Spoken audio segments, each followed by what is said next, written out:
Good afternoon বন্ধুরা, আজকে আমি বানাচ্ছি লাউ দিয়ে চিতই পিঠা। তার জন্য নিয়েছি লাউ পেস্ট আর চাউলের পেস্ট।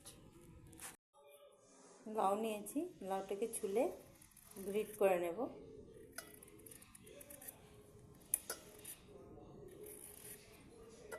দেখেন লাউটা একদম টাইট, কিন্তু আর প্রথম পোর্শনটা এটা এখানে গ্রিট করে নিয়েছি। এখন এটাকে চিপে চিপে চাল পেস্টের সাথে মিলিয়ে নেব।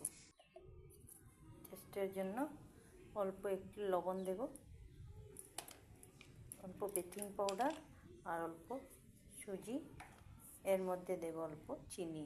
কিছু দেওয়া হয়ে গেছে, এখন দেব অল্প জল দিয়ে এটা ভালো করে একটা ঘোল বানাবো। এখানে ঘোল বানানো হয়ে গেছে, অল্প জল দিয়ে, বেশি পাতলা করব না। এখন এটাকে আমি 10 মিনিটের জন্য ঢেকে রাখবো।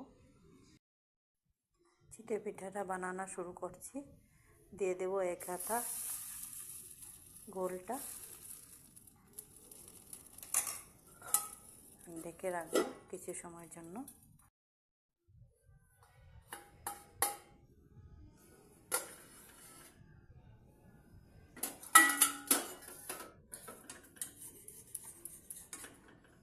নামিয়ে নিলাম আরও একটা। দেখেন কি সুন্দর হয়ে গেছে আমার লাউ দিয়ে চিতই পিঠা। নামিয়ে নিয়েছি।